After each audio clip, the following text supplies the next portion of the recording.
Bismillahirrahmanirrahim. Assalamualaikum warahmatullahi wabarakatuh. Alhamdulillahirabbil alamin.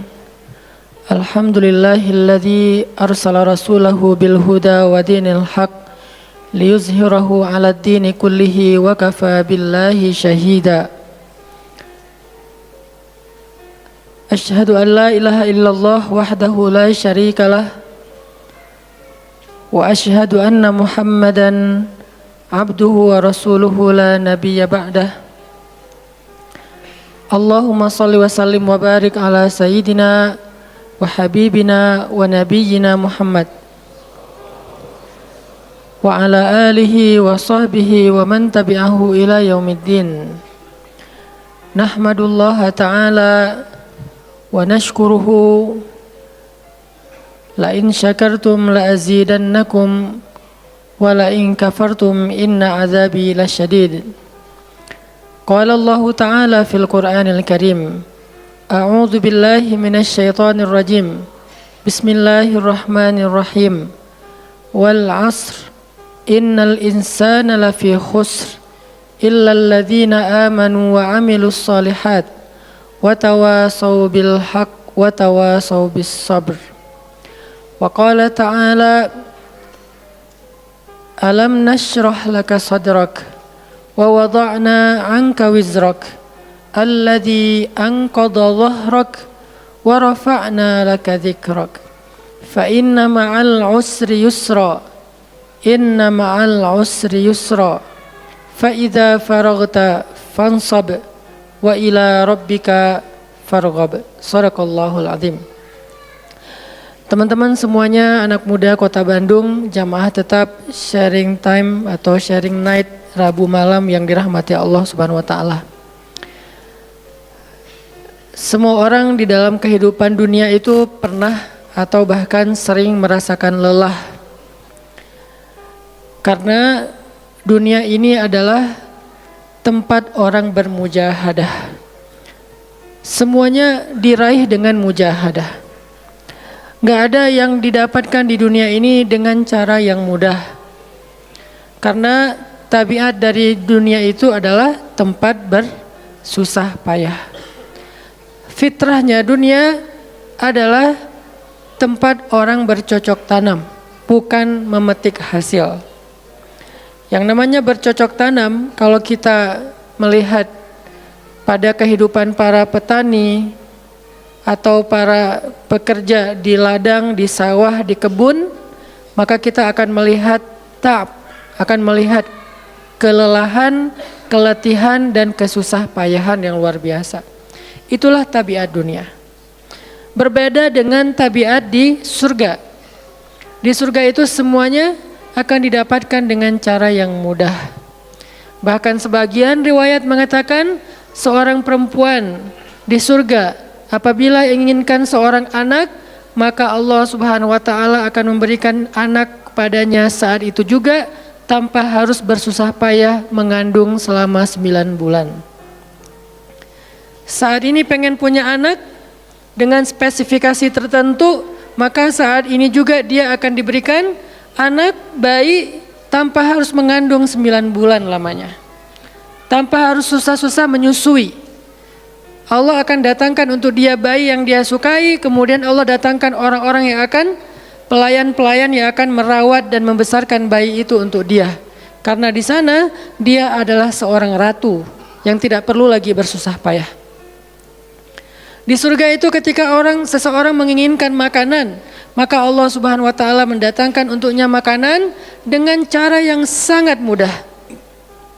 Bahkan ketika dia menginginkan buah-buahan, maka pohon itu akan menunduk untuknya sehingga dia bisa memetik buahnya tanpa harus bangun dari tempat duduknya jika dia menginginkan itu.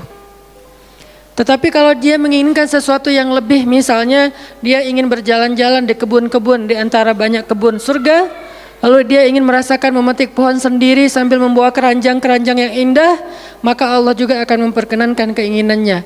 Kaifa yasha, sebagaimana yang dia inginkan. Berbeda dengan dunia. Di dunia, apapun yang kita inginkan itu harus melalui mujahadah, melalui ikhtiar.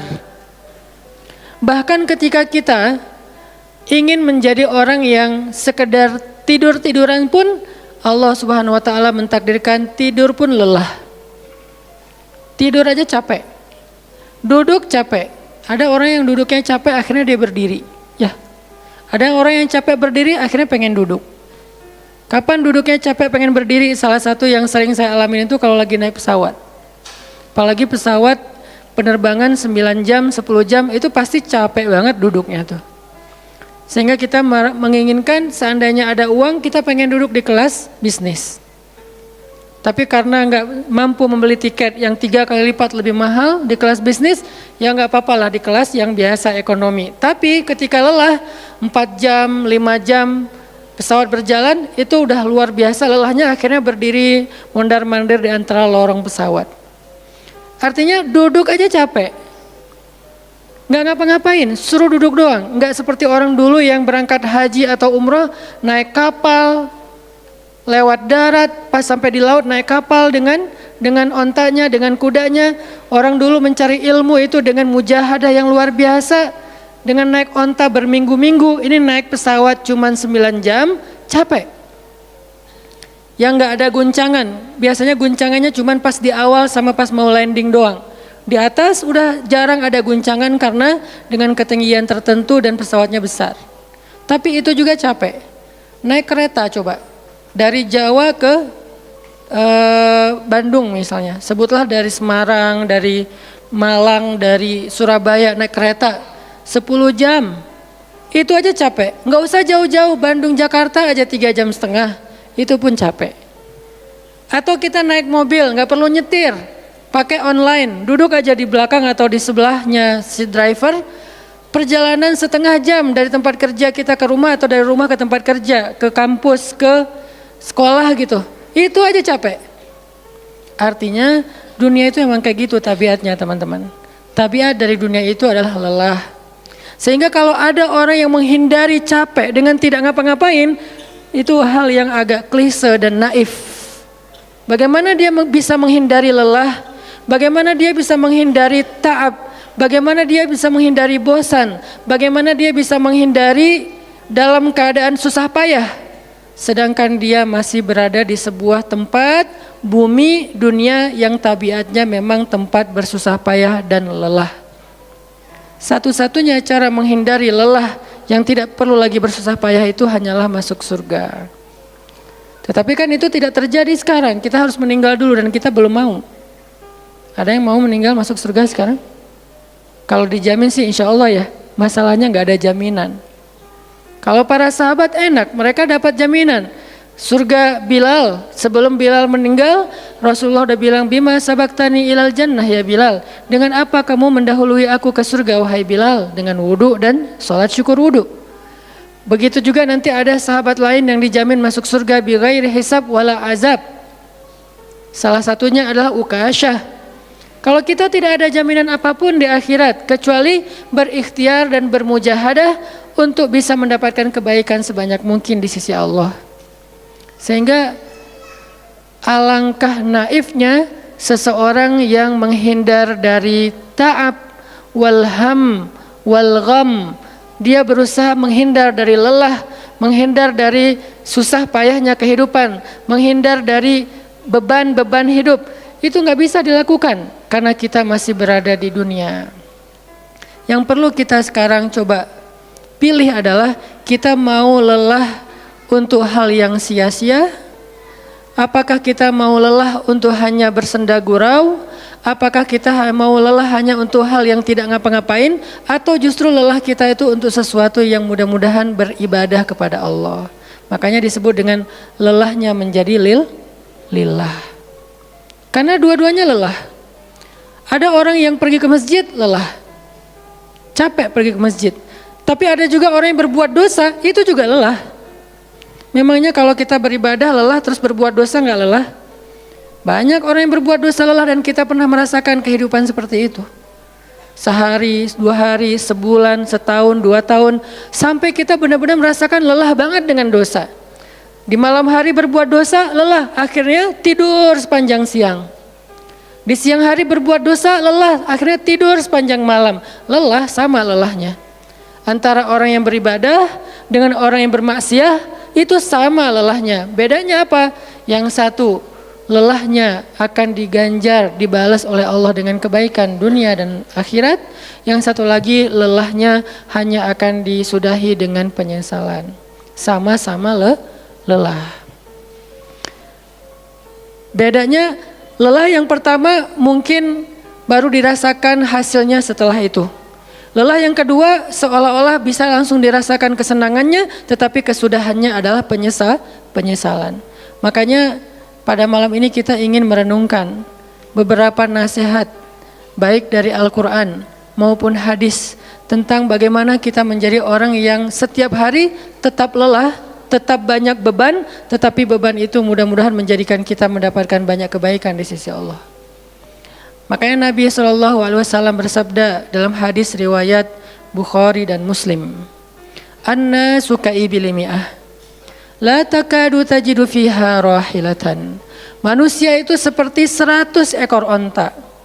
Manusia ka'ibili mi'ah, seperti 100 ekor onta. Yang harganya murah 50 juta, yang hidupnya untuk disembelih pada akhirnya nahar, disembelih. Onta itu kan kalau disembelih sambil dia berdiri ya. Kalau ayam, bebek disembelih sambil dipegangin atau diangkat. Kalau kambing dan sapi dibaringkan. Kalau onta disembelih itu sambil diberdirikan. Dia berdiri langsung disembelih.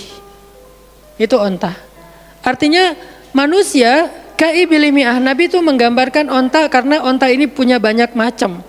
Mungkin di Arab nggak ada ayam yang bermacam-macam. Akhirnya pakai bahasanya onta. Kalau di kita mungkin ada ayam potong, ada ayam kampung, dan segala macam, ada ayam jago. Kalau bebek ada mentok, ada apa? Bebek yang biasa, macam-macam kan. Di Arab mungkin nggak terlalu banyak variannya dan nggak terlalu akrab dengan kehidupan sehari-hari mereka. Yang akrab itu kambing, kuda, keledai, onta. Akhirnya Nabi mengatakan, "An-nasu ka'ibili mi'ah." Nabi seolah-olah mengambil sebuah perumpamaan. Dan perumpamaan ini bisa kita ganti dengan culture yang berbeda di setiap negara. Tetapi perumpamaan yang paling baik itu adalah onta. An-nasu ka'ibili mi'ah. Manusia itu seperti 100 ekor onta ibil. Onta potong. Yang hidupnya hanya untuk disembelih oleh tuannya, kemudian dagingnya dimakan atau dijual. Kenapa bisa begitu murahnya? Cuma 50 juta, 40 juta dan berakhir dengan disembelih? Karena onta ini hidupnya tidak istimewa. Dia hidup hanya untuk makan, minum, tidur dan berkembang biak. Cuman itu misi dari kehidupan dia. Makan, minum, tidur, berkembang biak. Udah itu doang. Setiap hari kerjanya makan aja. Lihat hewan ternak ngapain? Merumput aja setiap hari. Nggak ada hewan ternak yang tiba-tiba dia lagi ngapain? Lagi sholat? Nggak ada.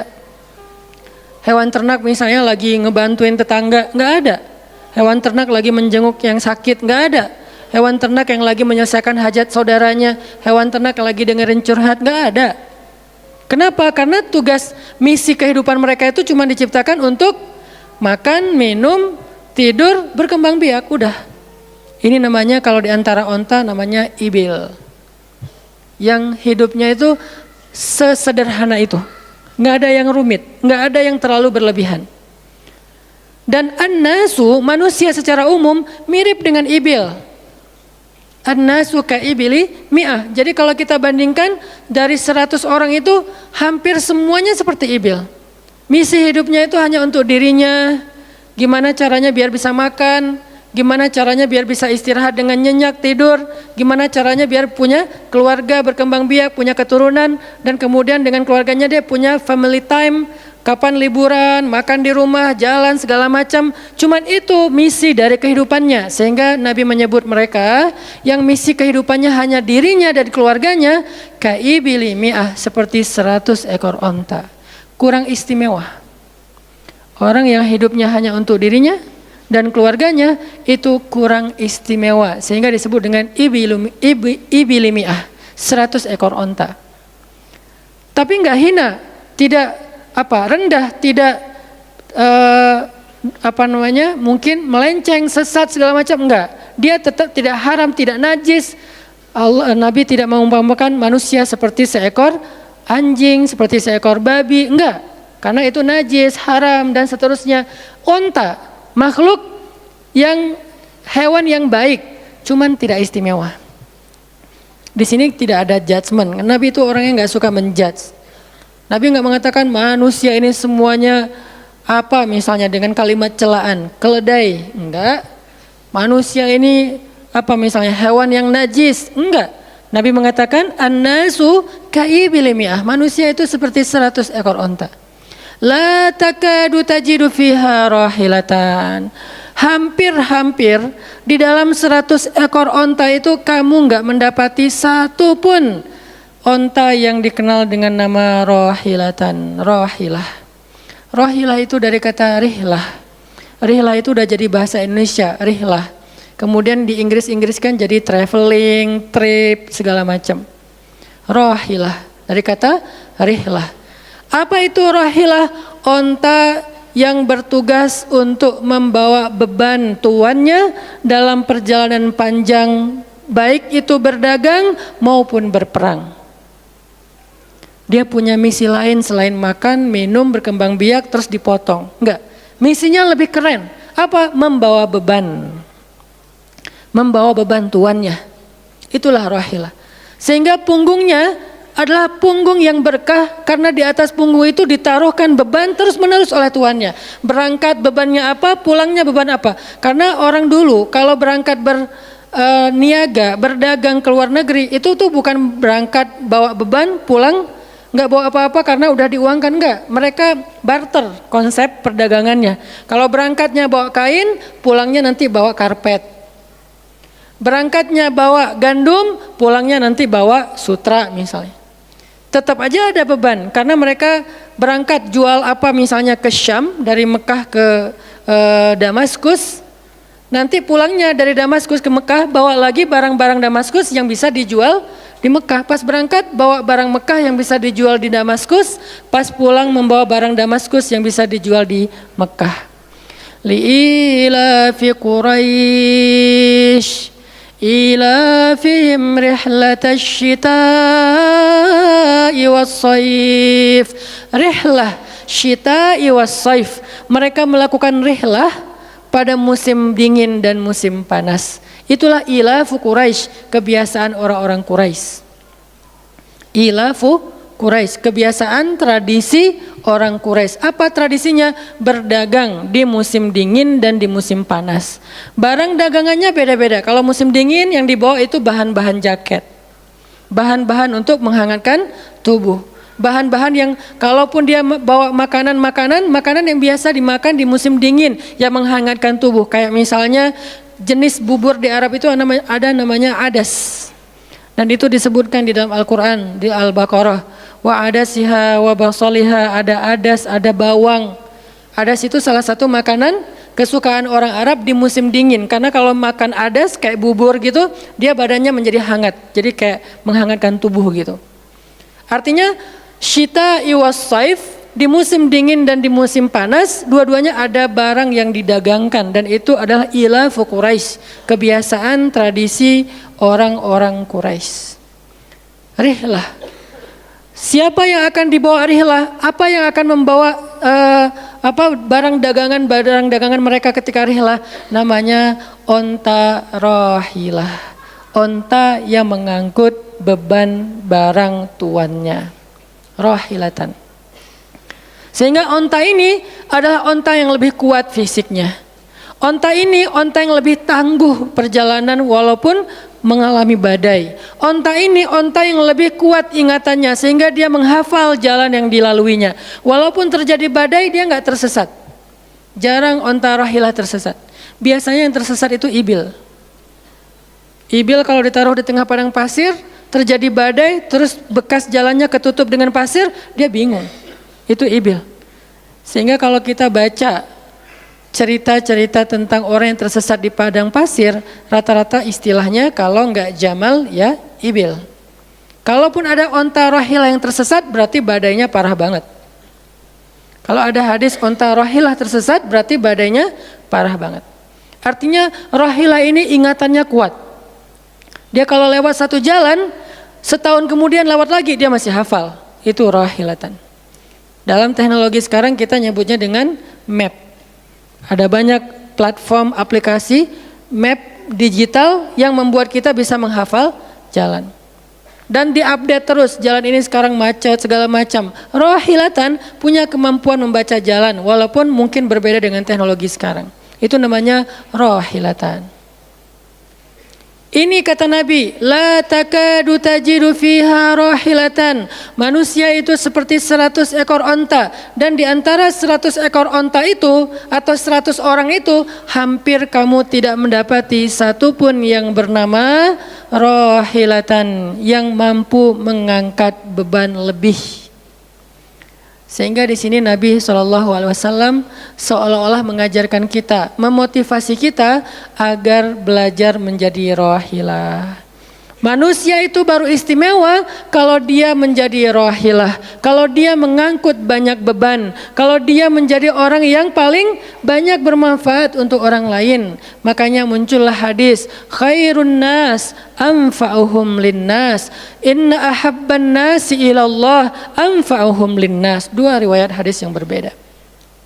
Sebaik-baik manusia, kalau dalam analogi yang pertama, sebaik-baik onta adalah rohilatan. Bukan ibil, bukan nakoh, bukan jamal. Sebaik-baik onta rohilatan. Kenapa kok rohilatan? Karena dia yang paling bermanfaat, soalnya dia yang paling banyak mengangkut beban. Sehingga dengan analogi tentang onta rohilah, kita menerjemahkan hadis khairun nas, sebaik-baik manusia dengan istilah khair. Arti khair itu memberi lebih, arti khair itu bermanfaat. Khairun nas anfa'uhum linnas, sebaik-baik manusia yang paling bermanfaat untuk orang lain. Dalam riwayat yang lain, inna ahabban nasi ilallah, sesungguhnya orang yang paling dicintai Allah di antara manusia, anfa'uhum linnas, yang paling bermanfaat untuk orang lain. Itu yang paling dicintai Allah di antara manusia. Muncul lagi hadis yang mirip, inna ahabbal a'mali ilallah sururun tudkhiluhu ala qalbi muslim. Sesungguhnya perbuatan, amal soleh, aktivitas, pekerjaan yang paling disukai Allah di antara yang kita lakukan dalam kehidupan sehari-hari adalah membahagiakan hati orang lain. Ini semuanya hadis-hadis yang memiliki makna yang sama, yaitu menjadi pengangkut beban. Lelah Ustadz, lelah. Enggak ngangkut beban, lelah juga. Ngangkut beban, lelah juga. Cuman bedanya, orang yang lelah tanpa mengangkut beban, hidupnya penuh dengan keluh kesah, tidak ada yang menghargai, tidak dimuliakan, akhirnya dia ngeluh. Ada kan banyak orang yang ngeluh karena merasa dirinya nggak dihargai orang lain. Tetap aja ngeluh. Ada juga yang ngeluh karena terlalu banyak beban, padahal dua-duanya sama-sama ngeluh, kenapa nggak memilih yang lebih baik? Memangnya kalau kita nggak ngangkut beban, kita nggak akan berkeluh kesah, ngeluh. Ngeluhnya mungkin bukan capek, ngeluhnya nggak ada yang hargai. Dan itu udah sunnatullah, kalau kita pengen dihargai, pengen dimuliakan, kita harus menjadi orang yang paling rohilah, yang paling banyak ngangkut beban. Nggak bisa kita jadi ibil tapi pengen diperlakukan seperti rohilah, itu nggak bisa. Kita tuh ibil, hidupnya untuk diri sendiri, nggak bantu siapa-siapa, nggak peduli dengan siapa-siapa, harta kita nggak bermanfaat untuk orang lain, pikiran kita nggak bermanfaat untuk orang lain, lisan kita tidak bermanfaat untuk orang lain, wawasan kita tidak bermanfaat untuk orang lain, apalagi tenaga kita nggak bermanfaat untuk orang lain, skill kita nggak bermanfaat untuk orang lain, semua tentang diri kita hampir tidak bermanfaat untuk orang lain, lalu kita ingin dihargai seperti orang yang paling bermanfaat. Ini naif, klise, nggak ada seperti ini, bukan sunnatullahnya. Karena seseorang itu diberi balasan sesuai dengan mujahadah. Al-jaza ala qadril masyaqqah, balasan tergantung susah payahnya dalam berikhtiar. Siapa yang mujahadahnya lebih, maka rewardnya lebih, jazanya lebih. Jadi saya kadang-kadang ngerasa, dulu saya juga pernah merasa kayak gitu. Kenapa kok dia dihormati saya enggak? Kita enggak boleh cemburu tanpa alasan. Seolah-olah misalnya harusnya hormati semua orang dong, enggak bisa. Itu udah fitrah manusia dan sunatullah dalam kehidupan di dunia. Kalau kita pengen dihormati orang, kita harus menjadi rohilah. Kalau kita pengen dihargai orang, kita harus jadi rohilah. Nggak bisa kita berharap dihargai oleh pasangan kita atau calon pasangan kita, tapi kita nggak punya tanggung jawab. Nggak bisa. Kalau teman-teman pengen dihargai oleh pasangan halalnya, teman-teman harus mengangkat tanggung jawab yang lebih berat daripada dia. Kalau dia yang capek, kita leleh aja di rumah, tapi kita minta dihargai, saya kan suami. Suami itu bukan status, suami itu peran. Ada orang dia jenis kelaminnya perempuan, tapi dia suami. Kenapa? Karena dia mengambil peran laki-laki. Dan itu saya melihat banyak perempuan seperti ini, hebat dan memalukan bagi suaminya. Di beberapa tempat saya melihat suaminya di pagi hari nggak kerja, cuma nongkrong-nongkrong aja di warung, ngopi juga itu ada uangnya, giliran untuk nafkah keluarga dia nggak punya uang, untuk ngopi, untuk rokok dia punya uang, untuk anaknya nunggak sekolahnya. Untuk anaknya makanannya seadanya. Sehingga karena ini udah berjalan bertahun-tahun, akhirnya istrinya udah nggak sanggup lagi berharap kepada dia, minta cerai juga nggak dicerai-ceraikan, akhirnya istrinya ikhtiar sendiri. Istrinya jadi pembantu rumah tangga, istrinya jadi kerja ke luar negeri.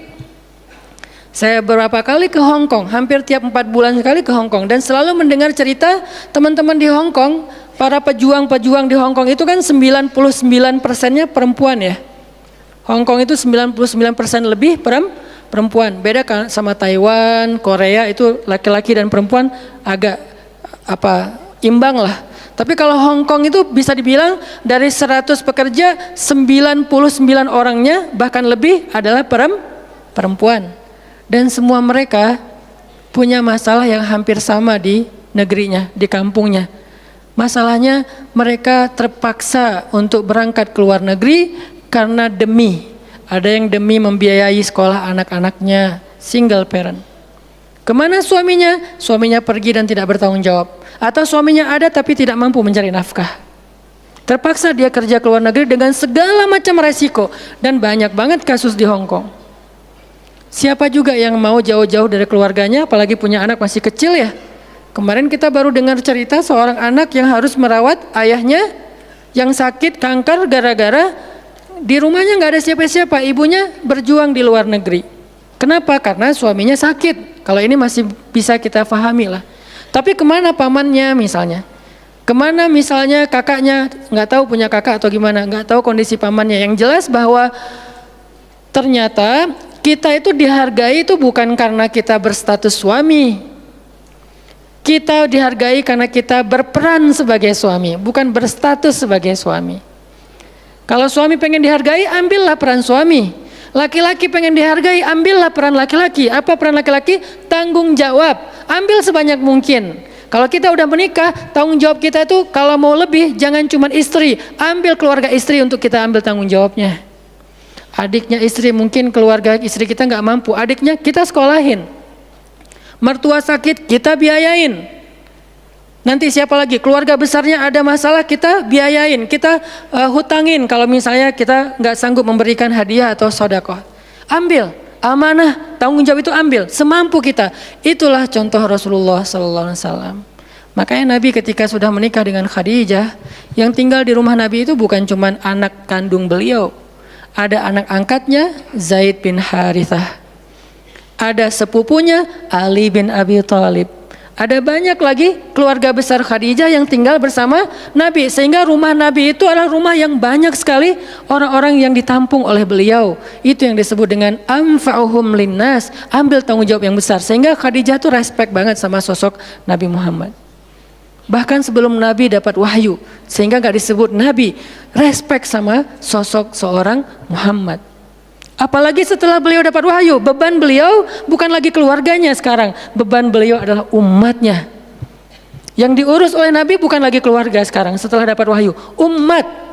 Dan umat di sini lintas nasionalisme. Ada yang datang dari Persia, namanya Salman Al-Farisi. Ada yang datang dari Romawi, namanya Suhaib Ar-Rumi. Ada banyak sahabat-sahabat yang lintas kabilah, bukan hanya orang Quraisy. Ada yang datang dari Yaman, termasuk Sumayyah dengan Yasir, keluarga yang pertama syahid dalam Islam. Ini dari Yaman. Kemudian pindah lagi ke Madinah yang bukan orang-orang Quraisy. Di sana ada Bani Mudhar dari kabilah Aus dan Khazraj. Nanti berkembang lagi sampai ke Asia, Eropa dan seterusnya. Inilah bebannya Rasulullah sallallahu alaihi wasallam. Sehingga Allah menyebutnya dengan istilah rahmatan lil alamin. Rahmah. Tahu arti rahmah? Rahmah itu kasih sayang. Maksud kasih sayang memberi sayang. Kasih sayang, bukan minta disayangi. Jadi kalau kita mau berkasih sayang, ya kasih sayangnya, jangan sayangi saya dong. Itu bukan kasih sayang, namanya terima sayang. Bukan kasih sayang, terima sayang, minta sayang. Itu namanya bukan rahmah, bukan mawaddah. Yang namanya rahmah, kasih sayangnya. Kalau kita nggak punya sayang, berarti kita nggak punya rahmah. Apa bentuk sayang kita? Perhatian. Apa bentuk sayang kita? Perasaan. Apa bentuk sayang kita? Dengan harta. Itu sayangnya. Dan Nabi, wa ma arsalnaka illa rahmatan lil alamin. Tidaklah kami mengutus engkau Muhammad kecuali untuk menjadi kasih sayang kepada alamin. Arti rahmah dalam tafsiran yang lebih luas menyelesaikan hajat manusia seluruh alam. Seluruh alam. Itulah kenapa Nabi Muhammad menjadi orang yang paling mulia. Karena yang diambil bebannya itu bukan satu keluarga Khadijah. Bebannya itu bukan satu kota Makkah. Bebannya itu bukan cuma orang Arab. Alamin. Sehingga Allah mengatakan, wa rafa'na laka dzikrak. Kami angkat engkau menjadi manusia yang paling mulia. Karena beban yang diambilnya paling berat.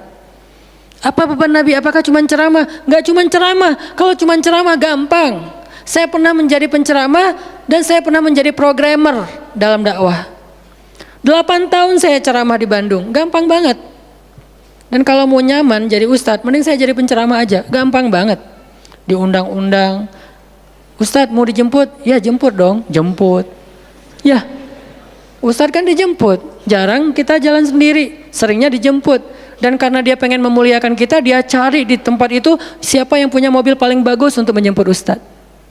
Kalau di kampung, cari siapa yang punya mobil baru yang tahun misalnya 2018 lah, kalau nggak ada 2019. Saya punya, ya udah pinjam ya untuk jemput ustadz. Oh boleh, saya senang, jemput. Kalau perlu yang punya mobilnya sekaligus jadi supirnya, jemput ustadz. Enak jadi penceramah.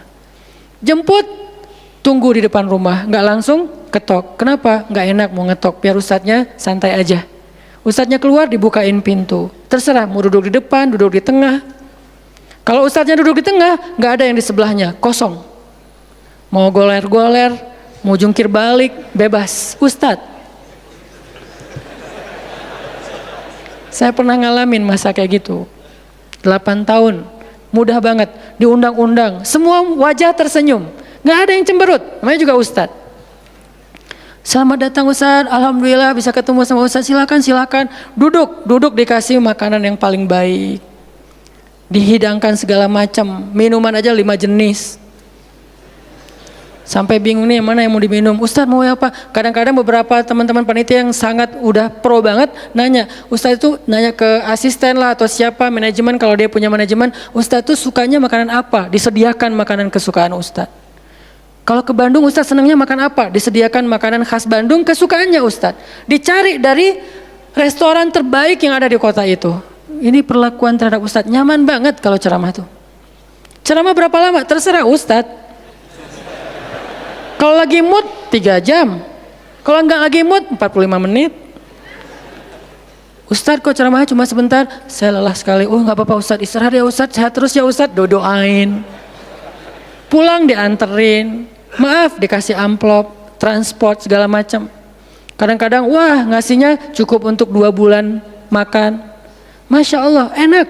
Kalau cuman yang disebut dengan rahmatil alamin itu cuman ceramah, itu bukan rahmatil alamin. Walaupun itu salah satu kebaikan. Tapi kemudian setelah 8 tahun saya berdakwah dengan ceramah, saya mengubah konsep dakwah saya menjadi programmer. Memprogram masjid. Al-Latif. Saya ngomong dengan Pak Iman beri saya kesempatan memprogram Al-Latif, bikin gerakan, bikin dakwah. Bukan masjid yang memprogram, kemudian ustadz mengisi, itu salah. Menurut saya, Keliru kalau masjid membuat program, ustadz cuma mengisi program itu. Keliru. Ustadz yang program, masjid fasilitasi, nanti insya Allah akan berkah. Alhamdulillah Pak Iman, Ketua DKM Al-Latif sepakat. Ya udah ustadz silakan, mangga, dikasih waktu 2 tahun. Kalau nggak ada perubahan diambil alih. Dalam 2 tahun kita coba program dari awal. Bikin gerakan anak muda, pemuda hijrah lahir waktu itu. Mulai programming, gimana caranya biar masjid rame. Dari yang cuma 20 orang kajian setiap Rabu malam, dari dulu udah Rabu malam. Yang hadir berapa orang? 20 orang. Kalau Persib lagi main, libur. Semua pada nonton. Malah sering lagi libur. Kadang-kadang Persib nggak main. Terus yang main siapa? Yang main Piala Eropa kah, Piala Champion kah, Liga Eropa, Piala Dunia, libur. Akhirnya berkembang pelan-pelan jadi setengah masjid, satu masjid, membludak keluar masjid sampai ke Jalan Cendana. Akhirnya pindahlah ke masjid ini. Kenapa? Karena udah nggak nampung, nggak enak juga dengan tetangga, karena parkirnya kemana-mana. Kan kita pindah ke sini karena Al-Latif nggak nampung. Nah, ketika dakwah berubah menjadi programmer, bebannya beda. Udah nggak kayak dulu, enggak, beda. Pergi taklim, pergi sendiri. Bahkan berkorban dengan harta sendiri, bareng-bareng dengan teman-teman. Semuanya lelah, kita meeting sampai tengah malam. Emangnya gampang membuat tren hijrah? Nggak mudah teman-teman. Kita harus meeting, mikirin. Sekarang tambah lagi beban yang lain, Barisan Bangun Negeri. Para ustadz berkumpul, bikin gerakan bersama. Kita bikin Barisan Bangun Negeri, dikasih amanah untuk jadi amirnya, mikirin apa yang harus kita lakukan. Program pertama saya bilang less waste, isu lingkungan. Kenapa? Kita pengen jadiin masjid sebagai 911. Tapi pelan-pelan, nggak bisa langsung. 911 ini nanti kalau ada masalah di masyarakat, tetangga masjid yang ditelepon masjid. Anak saya sakit, telepon masjid. Ada yang meninggal, telepon masjid. Ada yang pingsan, telepon masjid. Ada yang baru diputusin, telepon masjid. Sampah ini udah darurat. Bandung ini hanya batas deadline penanganan sampah kita kalau kata Pemkot itu sampai 2023. Kalau kita nggak punya alternatif, ini akan jadi masalah besar. Jakarta, saya kemarin ke Jakarta sampai 2022, lebih cepat sedikit daripada Bandung. Artinya mereka hanya bisa menampung sampah sampai 2022. Sisanya kalau nggak ada solusi alternatif, maka akan terjadi masalah besar, tumpuk sampah di depan rumah masing-masing selama nggak usah sebulan, seminggu aja gimana rasanya? Nggak ada yang ngambil sampah di depan rumah kita, seminggu aja. Petugas sampah nggak ngambil sampah di depan kos-kosan, di depan rumah. Sehari telat aja itu udah nggak enak, apalagi seminggu, sebulan, setahun, jadi gimana? 2022, kota-kota besar rata-rata terancam dengan bom waktunya sampah. Kita angkat less waste supaya masjid menjadi salah satu media komunikasi antara Pemprov, Pemkot, pemerintah kepada publik. Kenapa? Soalnya trust publik kepada masjid itu bagus. RT RW bikin program pungut sampah edukasi dan campaign tentang sampah, yang datang sedikit. Kalau RT RW bikin program hari Minggu yuk kita bikin gerakan pungut sampah, sedikit yang datang. Tapi masjid bikin taklim, yang datang ribuan, apalagi 2-3 tahun terakhir alhamdulillah luar biasa. Sehingga masjid punya potensi untuk mengkomunikasikan masalah ini kepada publik. Saya ajaklah teman-teman, yuk kita bikin isu sampah dimulai dari masjid. Jalan 2 Bandung, Bintaro udah jalan. Next mau kita jalankan di Jogja, di Malang dan di Pontianak. Seluruh masjid di Indonesia. Programming, mikir, harus ketemu dengan beberapa orang, dan habis waktu saya dalam beberapa tahun terakhir bukan untuk dakwah tablik, makanya udah jarang ceramah. Teman-teman kalau ngelihat ceramah Hanan Attaqi di Bandung cuma sekali seminggu, itu juga kalau nggak libur ya. Kajian Rabu malam. Ustaz Hanan selain Rabu malam ngapain sih?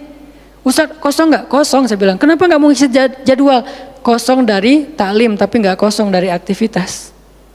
Sehari meeting bisa 5 kali. Dulu saya pernah yang kalau bahasa teman-teman tuh ngeprank jamaah, bukan ngeprank sebetulnya. Katanya Ustaz nggak datang, tiba-tiba datang kan?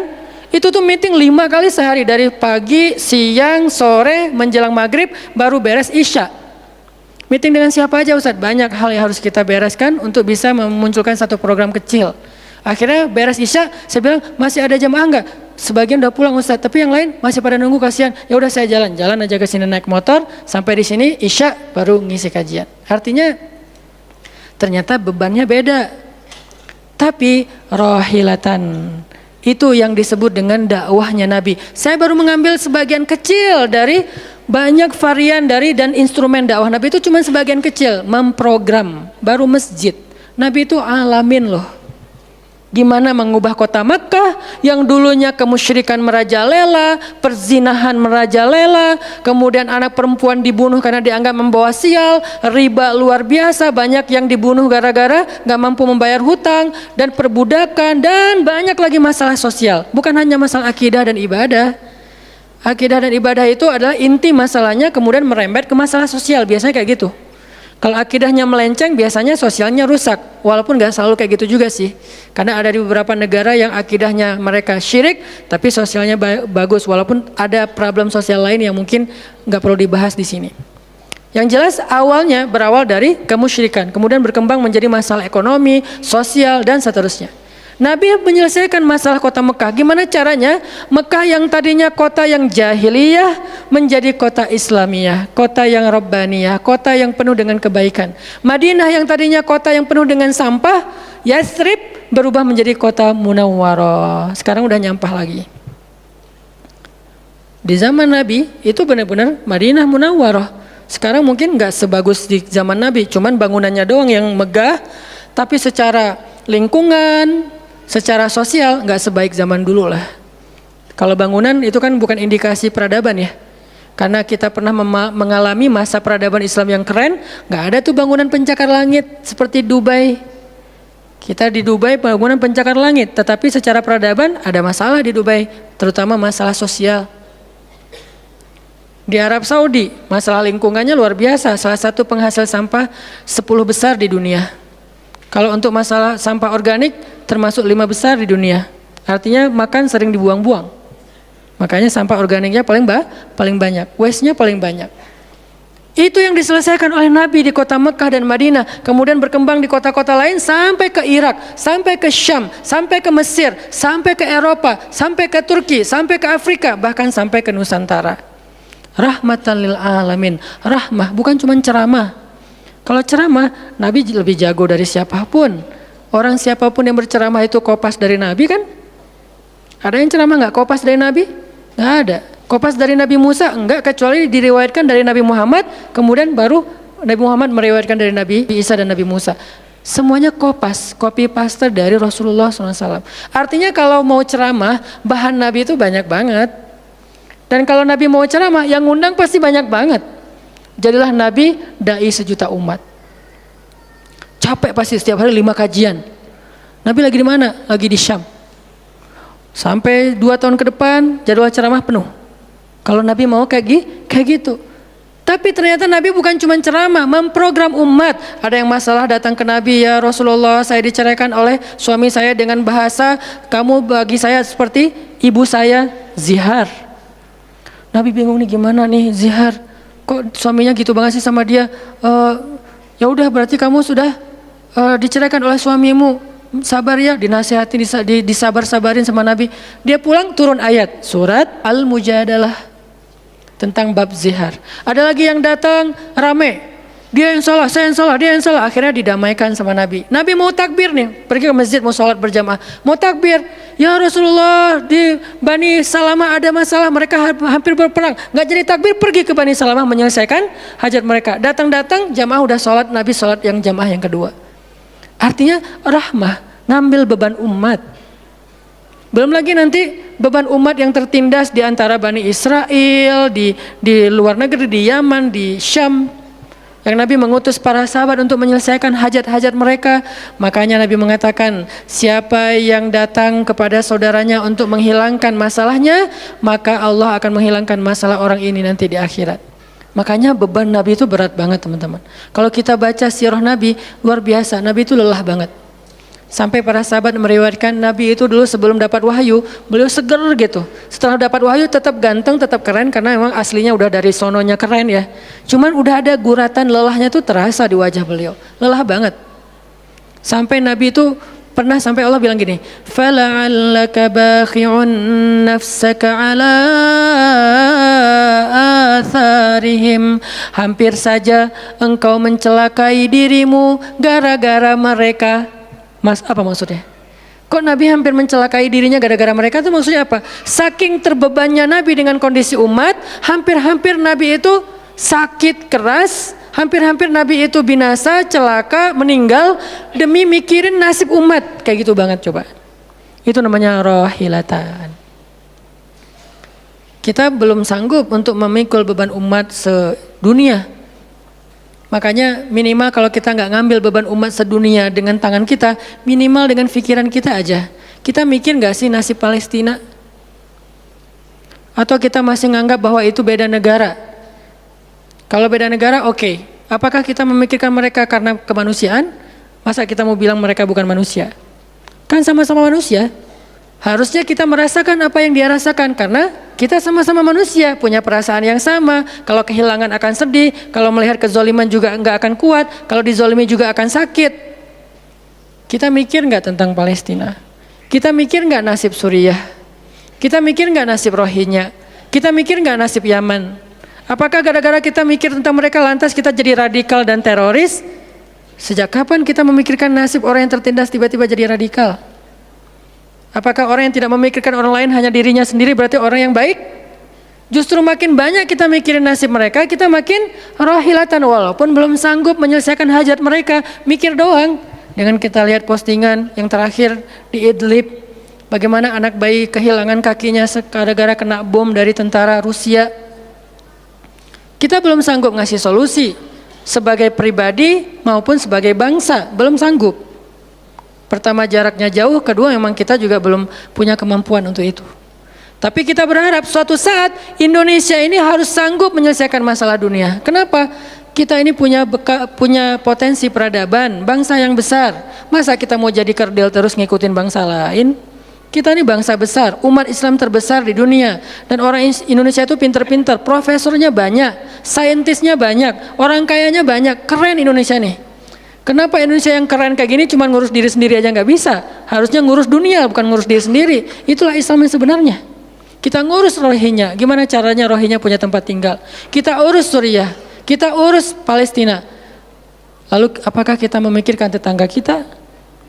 Teman-teman lihat deh, salah satu yang mungkin proyek kecil lah. Ini yang karena yang saya tahu, karena istri sendiri yang ngerjain. Lihat rumah teduh sahabat Iin. Setiap harinya ada yang meninggal dengan kanker ovarium yang gede banget, ada yang kanker yang dulu yang saya bawa Ustaz Abdul Somad keliling di Bandung tuh, seorang anak muda yang udah meninggal, seminggu setelah Ustaz Abdul Somad mengunjungi dia, Rian namanya, meninggal dunia. Alhamdulillah dia sempat ketemu dengan Ustaz Abdul Somad, sempat dinasehati, mudah-mudahan di akhir hayatnya dia setelah dapat nasihat dari UAS, dia jadi sabar, jadi balik lagi ke Allah sehingga husnul khatimah. Datang kita ketemu dengan Rian, habis ininya. Gara-gara apa? Gara-gara pernah kecelakaan di laut, terus jadi kayak kanker kulit, luar biasa. Itu parah banget. Dan itu nggak satu kasus, banyak. Di Jawa Barat aja udah banyak banget, apalagi Indonesia. Apakah kita mau mengambil beban itu? Atau kita bahkan melihat juga nggak mau, karena ngerasa nggak kuat, nggak berani. Terus kapan kita kuatnya? Kalau kita nggak kuat, namanya bukan rohilah. Yang namanya rohilah itu harus kuat. Dikuat-kuatin kalaupun nggak kuat.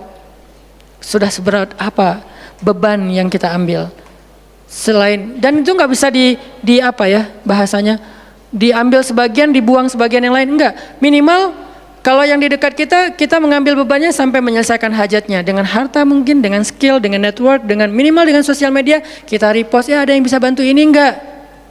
Kalau yang di luar negeri karena kita nggak sanggup menyelesaikan, minimal dengan pikiran dan doa. Kasihan ya mereka, doain terus karena doa kita itu ngaruh. Jangan berpikir mendoakan mereka itu nggak ngaruh itu. Mempercepat datangnya pertolongan Allah. Minimal dengan doa kita, Allah kuatkan hati mereka. Minimal. Dengan doa kita, Allah kuatkan hati saudara kita di Yaman, yang kelaparan, di Syam, di Palestina, di Rohingya, di Turkistan, yang masih dalam campnya orang-orang komunis. Minimal doa kita menguatkan hati mereka. Kan berarti membantu.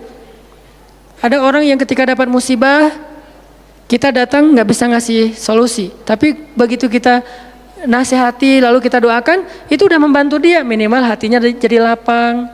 Kemudian kita doakan, dia merasa diperhatikan. Bukankah itu sebuah bantuan? Dan itu rahilah. Semuanya aja yang di luar negeri kita pikirkan, apalagi yang di dalam negeri, semampu kita. Makanya nama barisan kita tuh Barisan Bangun Negeri. Kalau ditanya, apa Ustadz tujuan bikin gerakan Barisan Bangun Negeri? Ya bangun negeri. Masa masih ditanya ya? Karena masih ada yang nanya, ngapain sih tuh ustadz-ustadz ngumpul mau bangun negeri? Itu udah jelas dari namanya juga. Terus santrinya ngapain? Namanya Santri Bangun Negeri. Ustadznya Barisan Bangun Negeri, ada 2 nama. Para guru, saya pelan-pelan pengen ngumpulin para guru-guru yang seleting. Supaya kita barengan, ngumpulin pelan-pelan. Namanya Barisan Bangun Negeri. Nanti teman-teman yang ngikutin para guru, para santri, namanya Santri Bangun Negeri. Jadi kalau ditanya mau ngapain, mau bangun negeri. Programnya apa? Pertama, program isu lingkungan. Nanti naik lagi isu sosial, naik lagi isu healthcare, kemanusiaan, kesehatan, dan seterusnya. Kan itu tugas pemerintah, kita nggak mau menyalahkan siapapun. Udah capek berdebat, tugas kita sekarang siapa yang pengen jadi rohilah. Itu yang dilakukan para guru kita sekarang teman-teman di Barisan Bangun Negeri. Mikir, kemarin saya 40 jam nggak tidur. Dari Bandung ke Jogja. Di Jogja ada acara, udah beres acara, kita ada meeting yang penting banget yang bikin saya sesak sampai sekarang. Itu ada diskusi yang saya tidak bisa sampaikan ke publik. Itu diskusi dari jam 11 malam sampai jam setengah 4 subuh. Kenapa diskusinya sampai malam Ustaz? Karena besok kita semuanya udah pada bubar, udah pada pulang masing-masing ke negerinya sehingga nggak sempat ketemu. Ketemunya kita cuman malam Selasa. Selasa subuh pesawatnya udah mulai ada yang pesawat jam 5, jam 6, jam 7. Jadi malam itu harus kita selesaikan meeting kita. Meeting lah kita sampai jam setengah 4 subuh. Beres meeting langsung ke bandara. Saya dengan salah satu ustadz ke bandara berdua naik flightnya pas bareng. Belum selesai tadi meetingnya, meeting lagi di pesawat. Dari Jogja ke Jakarta. Di Jakarta saya ketemu dengan beberapa teman-teman yang pengen mendukung program pesantren yang sedang kita dari setahun yang lalu ingin kita buat, tapi juga belum cukup untuk membebaskan lahan karena kita butuh 15 M membebaskan lahan. Alhamdulillah udah terkumpul sekitar 2 M, masih jauh dari target. Baru membebaskan lahan, belum membangun. Akhirnya bahasa istri saya ngamen di Jakarta dari pagi, siang, sore, malam pulang. Di kereta juga diskusi lagi sama istri karena ada beberapa program yang harus kita bereskan. Sampai rumah jam 12 malam. Jadi 1 hari setengah. Hampir 2 kali 24 jam. Baru istirahat. Itu kalau programming. Beda dengan ceramah. Diundang ke Jogja. Ustadz ceramahnya di Jogja. Oke, jam berapa? Isya. Ya udah saya datangnya maghrib. Terbang jam 5. Sampai di sana maghrib. Ceramah. Beres ceramah saya tidur. Gampang kan? Beres ceramah jam 11 malam, balik ke hotel, dipesankan hotel sama panitia.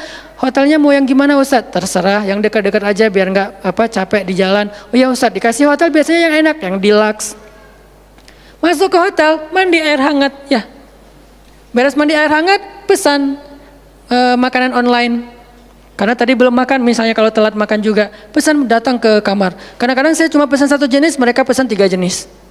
Saya belum makan, lapar, boleh nggak pesan sate? Oh boleh Ustadz. Datang sate, datang mie godok, datang apa, banyak. Semuanya ditaruh di depan kamar. Ustadz, ini udah ada makanannya. Masya Allah makanannya banyak gini. Kalau cuma ceramah, habis makan jam 12, tidur. Bangun sholat subuh, beres subuh, olahraga. Ya, karena di hotel, treadmill. Beres treadmill, berenang. Beres berenang, breakfast. Beres breakfast, terbang ke Bandung. Kan enak ya? Kalau cuman ceramah. Jadi kerjanya cuman 1,5 jam pas ceramah. Itu juga santai. Namanya juga ceramah gampang. Tapi kalau programming, buat program kayak tadi ceritanya, meeting nggak beres-beres. Sampai enak dengan meeting. Kopi entah berapa gelas. Ada yang digulaan, ada yang nggak digulaan. Ada yang pakai susu, ada yang nggak pakai susu. Sampai diistilahkan yang nggak pakai susu kopi akhi, yang pakai susu kopi ukhti. Semua jenis kopi. Artinya rohilatan. Ternyata memang benar kata Nabi, manusia itu seperti 100 onta, sedikit yang rohilatan. Makanya sekarang kita mau milih mau jadi rohilatan atau mau jadi 100 onta. Dimulai dari hal yang kecil. Saya ngajak teman-teman, yuk kita jadi rohilah, kita angkat beban negeri kita, beban bangsa kita. Saya pengen banget masjid itu jadi kayak rumah teduh. Sekarang yang menjalankan pasien kanker kurang mampu se-Jawa Barat, salah satunya rumah teduh itu. Yang sekarang ada 15 rumah dengan sekitar 300 pasien. Yang setiap kali operasi itu 40 juta. Karena kalau pakai BPJS antrinya setahun. Sehingga harus pakai jalur normal. Dan beberapa di antara mereka belum sanggup untuk membayar cicilan BPJS sehingga nunggak nggak bisa pakai. Kita selesaikan. Harusnya itu dilakukannya oleh masjid.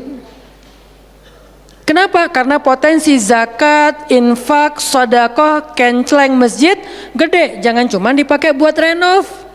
Jangan cuma dipakai buat pengumuman hari Jumat. Kenceleng minggu ini 300 juta. 300 juta di sebelah masjid ada orang lapar. Berarti ngapain 300 juta teh?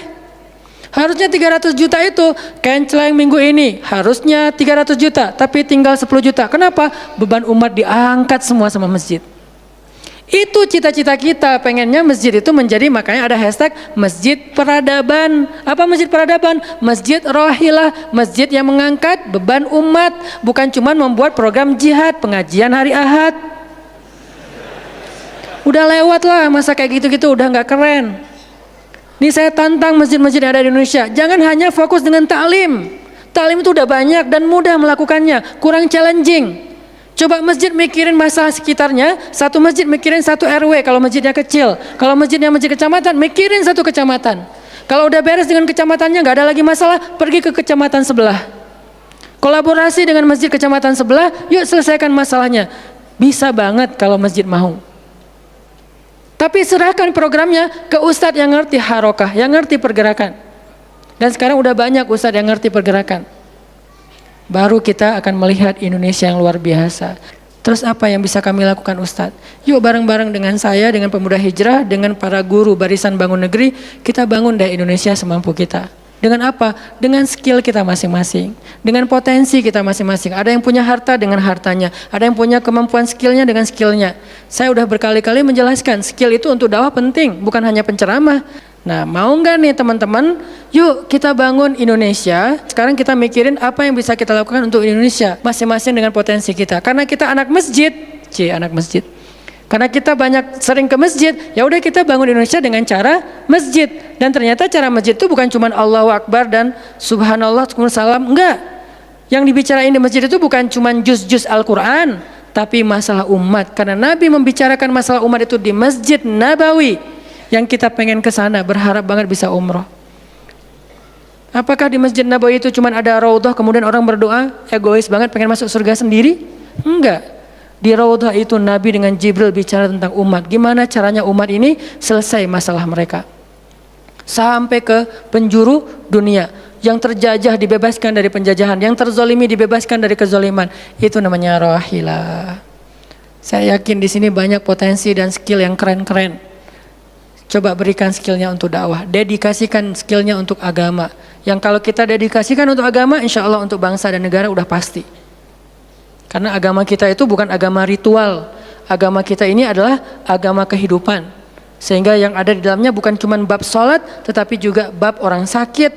Dan kita tahu banyak hadis tentang itu, bab lingkungan, dan kita mulai tahu hadis-hadis tentang itu. Yuk kita dedikasikan skill kita, potensi kita, harta kita untuk agama Allah. Kita angkat beban umat bareng-bareng. Karena kalau saya ngangkat sendiri, saya paling-paling ngangkat sanggupnya itu 100 kilo. Itu juga udah ngos-ngosan. Tapi kalau kita ngangkat bareng-bareng, bisa bertonton beban umat kita angkat. Mudah-mudahan dari kajian mager ini, mudah-mudahan kelak kita bisa menjadi orang yang mudah bergerak, sanggup bergerak, dan geraknya bersama-sama. Barakallahu fikum, billahi taufiq wal hidayah. Allahumma inna nas'aluka ridhaka wal jannah wa na'udzubika min sakhatika wan nar. Allahumma a'inna ala dzikrika wa syukrika wa husna ibadatik. Rabbana habib ilainal iman wa zayyinhu fi qulubina wa karrih ilainal kufra wal fusuqa wal isyan waj'alna minar rasyidin. Rabbana atina min ladunka rahmah wa hayyi' lana min amrina rasyada.